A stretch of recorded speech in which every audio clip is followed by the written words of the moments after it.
Hello everyone. आज हम judiciary versus executive के बीच में जो टसल चल रहा है, यानी सुप्रीम कोर्ट ऑफ इंडिया और गवर्नमेंट के बीच में जो इशू चल रहा है जजेस के अपॉइंटमेंट को लेकर, उसे समझने की कोशिश करते हैं। ये इशू तब स्टार्ट हुआ जब लॉ मिनिस्टर ऑफ इंडिया ने collegium system of appointment of जजेस को क्रिटिसाइज किया। सुप्रीम कोर्ट उनके स्टेटमेंट से खुश नहीं था और ऊपर से सुप्रीम कोर्ट ने सरकार को यानी गवर्नमेंट को डिले इन अपॉइंटमेंट ऑफ जजेस के लिए भी रिप्रिमांड किया। ये इशू स्टार्ट कहाँ से होता है? इंडिया में करेंटली जो सिस्टम ऑफ अपॉइंटमेंट ऑफ जजेस है सुप्रीम कोर्ट में और हाई कोर्ट में, उस सिस्टम को कोलिजियम सिस्टम कहते हैं। कोलिजियम का मतलब एक कमेटी होती है जिसमें करेंटली 5 जजेस होते हैं। पहले जो सीजीआई ऑफ इंडिया यानी चीफ जस्टिस ऑफ इंडिया, और उनके बाद 4 सीनियर मोस्ट जजेस। प्रेसिडेंट ऑफ इंडिया इस कोलिजियम के रिकमेंडेशन के बेसिस पे जजेस को अपॉइंट करते हैं under article 124 clause 2 of constitution of India. ये सिस्टम जब कॉन्स्टिट्यूशन इनैक्ट हुआ था 1949 में, तब एग्जिस्ट नहीं करता था। इसे over the decades supreme court of India ने खुद डेवलप किया है। कॉन्स्टिट्यूशन ऑफ इंडिया के आर्टिकल 124 सब आर्टिकल 2 के अकॉर्डिंगली सुप्रीम कोर्ट में हर जज जो अपॉइंट होता है उसे प्रेसिडेंट ऑफ इंडिया खुद अपॉइंट करते हैं, बट आफ्टर कंसल्टेशन विद जजेस of supreme court and high court for necessary purpose.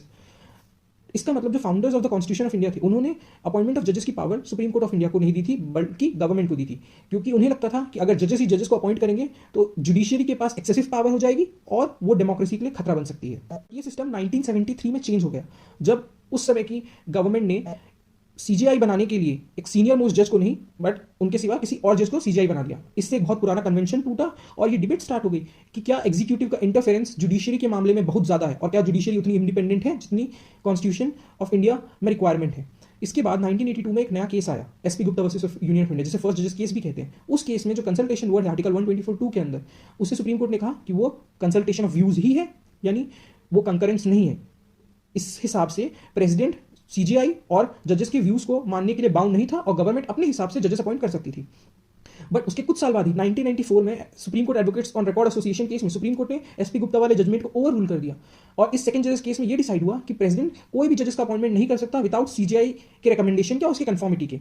इसके बाद जजेस की अपॉइंटमेंट जुडिशियल सुप्रीमेसी इंडिया में स्टैब्लिश हो गई, बट सुप्रीम कोर्ट ने यह डिसाइड किया कि रिकमेंडेशंस देने के लिए सीजीआई को 2 सीनियर मोस्ट जजेस को कंसल्ट करना पड़ेगा और यहां से कोलिजियम सिस्टम की शुरुआत होती है। अब कोलिजियम इस समय 1994 में 3 जजेस का होने लग गया, सीजीआई प्लस 2 सीनियर मोस्ट जजेस। फिर 1999 में उस समय के राष्ट्रपति के.आर. नारायणन ने सुप्रीम कोर्ट से कोलिजियम सिस्टम पे एडवाइस मांगी, जिसे री रेफरेंस स्पेशल रेफरेंस केस कहा जाता है। उस केस में सुप्रीम कोर्ट ने कोलिजियम को और बड़ा कर दिया और अब 2 के बजाय 4 सीनियर मोस्ट जजेस आने लगे। इसके साथ साथ जो रिकमेंडेशंस था वो रिटर्न हो गया और ये हुआ डिसाइड, सुप्रीम कोर्ट ने ये डिसाइड किया कि प्रेसिडेंट सुप्रीम कोर्ट के रिकमेंडेशंस को वापस तो भेज सकता है सुप्रीम कोर्ट के पास, बट अगर सुप्रीम कोर्ट ने अपने रिकमेंडेशंस को रिटेरिएट किया प्रेसिडेंट को, तो प्रेसिडेंट उन रिकमेंडेशन से बाउंड है। अब कंप्लीटली जुडिशियल सुप्रीमेसी स्टैब्लिश हो गई जजेस के अपॉइंटमेंट में। ये 15 साल तक चला। उसके बाद 2014 में कॉन्स्टिट्यूशन को अमेंड किया जाए और एक नया कमीशन बनाया गया जिसका नाम था नेशनल जुडिशियल अपॉइंटमेंट कमीशन, जिसमें 6 मेंबर्स थे, सीजीआई, 2 जजेस, लॉ मिनिस्टर और 2 इमिनेंट पर्सन्स। उन इमिनेंट पर्सन को अपॉइंट करने के लिए एक अलग से कमेटी बनाएगी और इस एनजीएसी को रिस्पॉन्सिबिलिटी दी जजेस इन सुप्रीम कोर्ट और हाई कोर्ट के अपॉइंटमेंट का। फिर 2016 में ये एनजीएसी दोबारा सुप्रीम कोर्ट में चैलेंज हुआ, supreme court advocates on record association versus union of India case में। इस केस में सुप्रीम कोर्ट ने एनजीएसी को अनकॉन्स्टिट्यूशनल घोषित कर दिया इस बेसिस पे कि एनजीएसी के कारण सरकार का गवर्नमेंट का इंटरफेरेंस जुडिशियरी के पावर्स में बहुत बढ़ जाएगा। साथ ही साथ हमको ये भी समझने की जरूरत है कि ये जो पूरा का पूरा सिस्टम है कोलिजियम सिस्टम, ये सिर्फ सुप्रीम कोर्ट के जजेस के अपॉइंटमेंट के लिए नहीं, हाई कोर्ट के जजेस के अपॉइंटमेंट के लिए भी है। इसका मतलब कि इंडिया में सारे के सारे हायर जुडिशियरी के जजेस एक कोलिजियम सिस्टम से ही अपॉइंट होते हैं और यही गवर्नमेंट का सबसे बड़ा क्रिटिसिज्म है इस इशू का, कि गवर्नमेंट को ये लगता है कि जजेस ही जजेस को अपॉइंट करें। ये एक डेमोक्रेसी के लिए खतरा है। वहीं अगेंस्ट में सुप्रीम कोर्ट का ये कहना है कि जजेस को अपॉइंट करते हैं, इससे इंडिपेंडेंस ऑफ जुडिशियरी मेंटेन है और इससे डेमोक्रेसी प्रोटेक्टेड है। अगर कोई सिस्टम बनता है जिसमें गवर्नमेंट का इंटरफेरेंस होगा तो एग्जीक्यूटिव और पावरफुल हो जाएगी और इससे इंडिया की डेमोक्रेसी को खतरा हो सकता है।